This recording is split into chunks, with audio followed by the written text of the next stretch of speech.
नमस्कार, मेरा नाम भाऊ तोरसेकर। आप देख रहे हैं प्रतिपक्ष। दोस्तों, आज महाराष्ट्र पर बात करूंगा क्योंकि महाराष्ट्र में एक बहुत बड़ी घटना हुई है। महाराष्ट्र विधानसभा के 12 एमएलएस जो बीजेपी के अपोजिशन के थे, उनका 1 साल के लिए निलंबन हुआ था कुछ महीने पहले। उन्होंने सुप्रीम कोर्ट में याचिका दायर की थी और इस याचिका पर 2-3 बार सुनवाई हुई और आज 28 जनवरी को उस पर सुप्रीम कोर्ट ने अपना मत जाहिर किया। उसका जो रिजल्ट है वो आया है और उनको फिर से उनको जो विधायकता है वो उनको विधायक करके सुप्रीम कोर्ट ने बहाल किया है।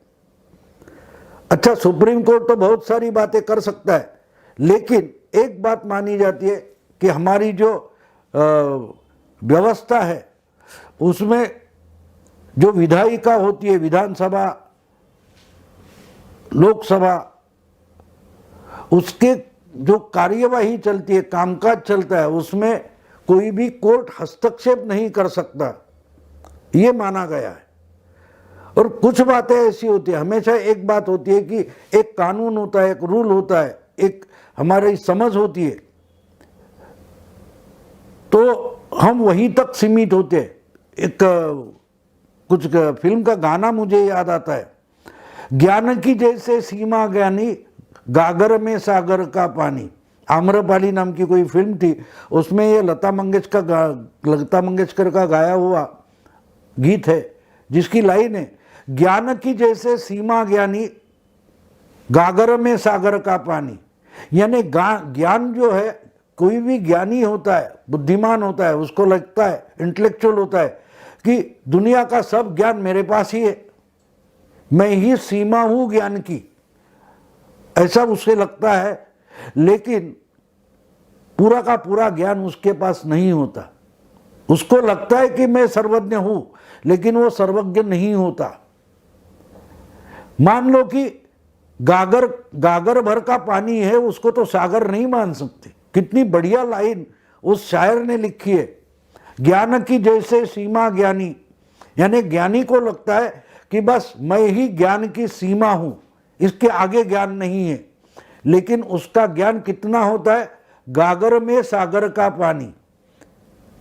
यानी सागर तो अफाट अथांग फैला हुआ है, उसमें से गागर भर पानी जिसके पास है वो खुद को ज्ञानी समझता है। तो हर वक्त हम जो समझ हमारी होती है, फिर वो कॉन्स्टिट्यूशन की हो, संविधान की हो, राजनीति की हो, तो हमें लगता है कि हमें सब कुछ मालूम है। लेकिन एक बार घटना ऐसी हो जाती है कि हमारी समझ को धक्का लगता है और हमें पता चलता है, अरे इसके आगे भी कुछ है। मुझे याद आता है जब हम बच्चे थे, उस वक्त घर में रेडियो होता था, और जो रेडियो होता था उसके तो आगे रेडियो लेकर फिर ट्रांजिस्टर आ गया कि इतना सा पॉकेट ट्रांजिस्टर जेब में डालो और घूमो, कहीं भी सुनो। अब तो मोबाइल आ गया, यानी कहां तक गए। लेकिन अगर हम 70 साल 80 साल पीछे चले जाए तो रेडियो के आगे क्या हो सकता था, लेकिन रेडियो के आगे ट्रांजिस्टर आ गया, ट्रांजिस्टर के आगे मोबाइल, वॉकी टॉकी, क्या क्या हो गया। कहने का मतलब ये है दोस्तों, कहने का मतलब ये कि जब हम कुछ बात को अंतिम रेखा, लक्ष्मण रेखा समझकर चलते हैं, वो अंतिम लाइन नहीं होती, उसके आगे कुछ होता है।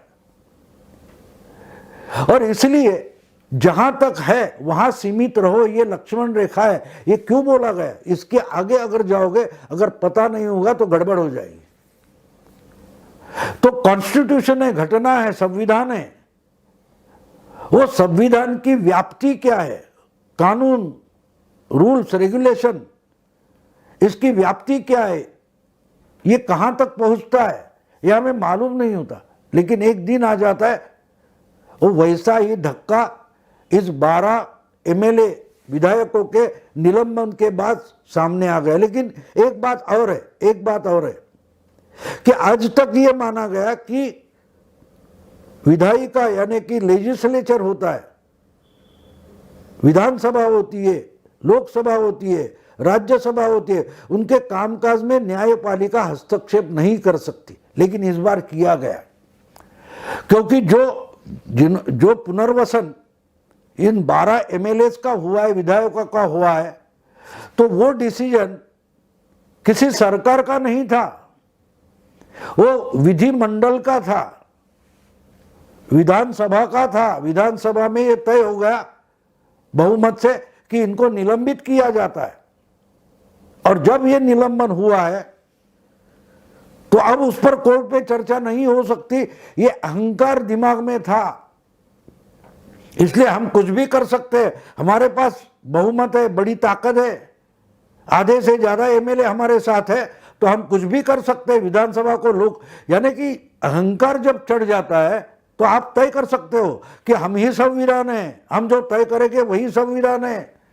हम विधानसभा को लोकसभा बोल सकते हैं, लोकसभा को विधानसभा बोल सकते हैं। इतनी नशा चढ़ जाती है, और इस नशा को किसी ना किसी को लगाम लगाना पड़ेगा। शायद इसीलिए ही हमारे संविधान करता है, उन्होंने सुप्रीम कोर्ट बनाया, हाई कोर्ट बनाया, जिनको कॉन्स्टिट्यूशनल कोर्ट माना जाता है। और महाराष्ट्र की जो सरकार है उसको तो बार बार कोर्ट से थप्पड़ खानी ही पड़ रही है, मुंह की खानी ही पड़ रही है, बार बार हो रहा है। कुछ भी आप करो और सुप्रीम कोर्ट उसको उल्टा कर देती है, हाई कोर्ट उसको उल्टा कर देती है। महाराष्ट्र में सीबीआई का आना जाना तक इन्होंने बंद कर दिया, तो इन्हीं के होम मिनिस्टर की केस हाई कोर्ट ने सीबीआई को सौंप दी, मुंह की खानी पड़ी ना। लेकिन एक बात होती है, जब नाक कट जाती है, एक डिसीजन गलत हो जाता है, तो उसका परीक्षण करना जरूरी होता है, चिंतन करना जरूरी होती है कि हमारी गलती कहाँ हो गई, अगली बार ऐसी गलती नहीं होनी चाहिए। कोई आपको आकर आपका कान पकड़कर आपको दुरुस्त करता है तो उसमें एक सीख होती है, वो अन्याय या सजा नहीं होती, सजा का मतलब ही सीख होती है। और मुझे अजीब लगता है कि ये सरकार शरद पवार जी ने बनाई है, शरद पवार जी ने बनाई है, जिनको मैंडेट नहीं थी। शरद पवार की पार्टी एनसीपी और कांग्रेस, इनको मतदाता ने अपोजिशन में बिठाने के लिए भेजा था, लेकिन इन्होंने चालाकी की, जिनको मेजॉरिटी मिली थी वो उस अलायंस से शिवसेना को तोड़कर इनके साथ मेजॉरिटी बनाई और सरकार बनाई। तो कम से कम शरद पवार की ये जिम्मेदारी बनती है कि ये सरकार संविधान की तहत चले, संविधान जिस ढंग से मानता है, कानून मानता है, उसी ढंग से ये सरकार चले। ये जिम्मेदारी शरद पवार की थी, उद्धव ठाकरे की नहीं थी। उद्धव ठाकरे सरकार चलाने का उनके पास कोई अनुभव नहीं था, इसलिए सबसे बड़ी जिम्मेदारी विधानमंडल में चलने वाले काम की हो या सरकार चलाने के काम में हो, ये सबसे बड़ी जिम्मेदारी जिन्होंने सरकार बनाने में अगुवाई की थी उस शरद पवार की थी। और शरद पवार कोई छोटे मोटे नेता नहीं है, वो तो 80 साल की उम्र पार कर चुके हैं और 60 साल से ज्यादा संवैधानिक पॉलिटिक्स में है। तो जिंदगी के इस आखिरी पड़ाव में 80 साल की उम्र पार करने के बाद पवार साहब क्या कर बैठे? आज जो सुप्रीम कोर्ट का निर्णय आया है और 12 विधायकों का निलंबन जो था वो खत्म कर दिया गया, उनका पुनर्वसन हुआ। ये महाराष्ट्र की जो सरकार है, मेजॉरिटी है, उसकी प्रतिष्ठा को धक्का लगाया और सिर्फ सरकार की प्रतिष्ठा को धक्का नहीं लगाया। अगर सबसे और बड़ी बात अगर कोई हो गई है तो इस निर्णय से देश में पहली बार किसी विधानमंडल के कामकाज में कोर्ट ने हस्तक्षेप किया है। इसके बाद देश के किसी भी विधानसभा में अगर कुछ ऐसा हो गया तो उसकी पड़ताल, जांच पड़ताल सुप्रीम कोर्ट कर सकती है। इसके लिए एक नया पायदान तैयार हो गया, नई परंपरा तैयार हो गई आज। यानी पवार साहब ने जो सरकार बनाई, उस सरकार ने अपने पास मेजॉरिटी है, इस नशा में, मस्ती में जो कुछ गलती कर दी उसके परिणाम देश भर के हर राज्य के विधानमंडल को भुगतने पड़ने वाले हैं। क्योंकि ये ऐसा पहली बार कभी नहीं हुआ था। याद होगा आपको, इसके पहले झारखंड में बहुमत का प्रस्ताव मंजूर करने के लिए एक डेडलाइन सुप्रीम कोर्ट ने दी थी।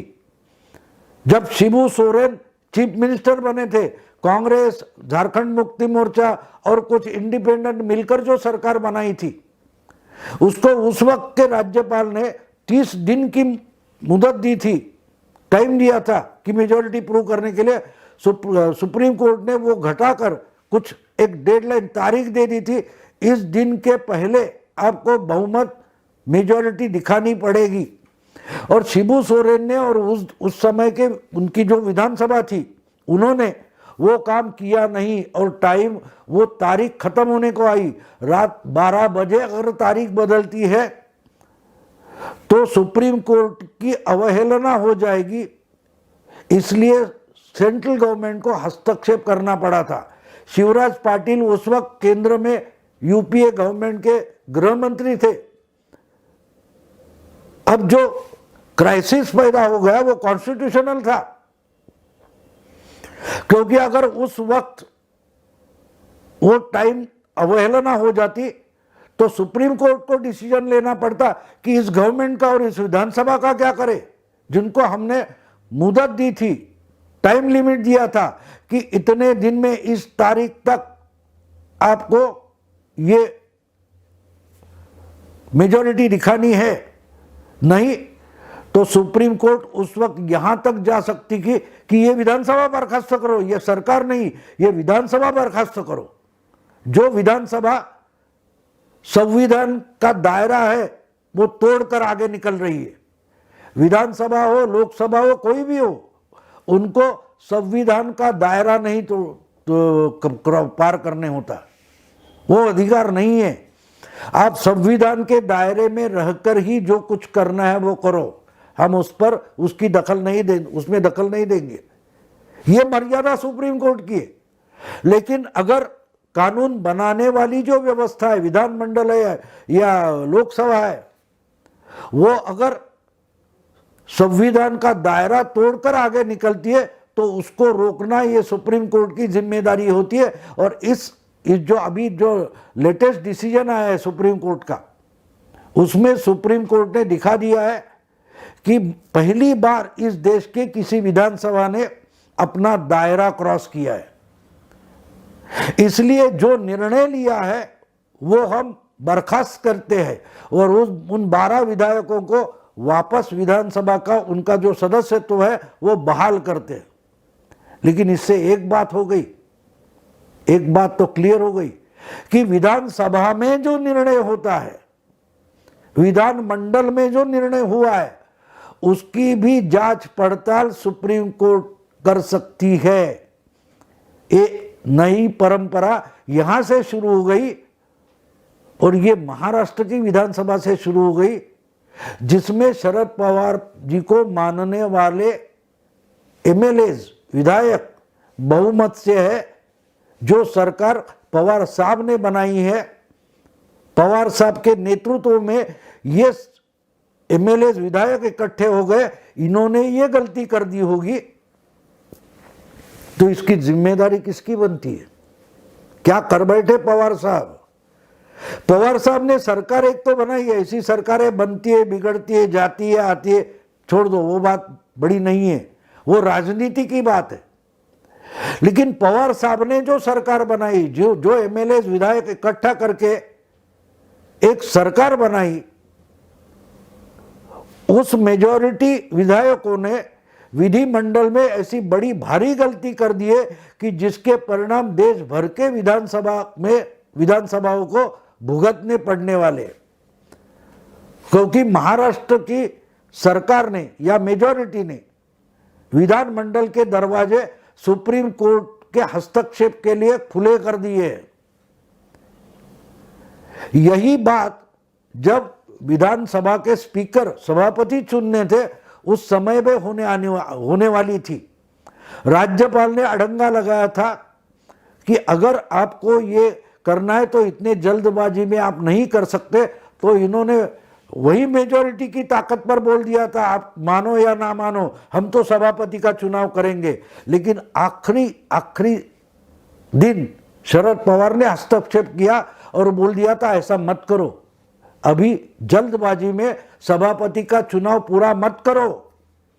यह हस्तक्षेप शरद पवार जी ने किया था, याद होगा आपको।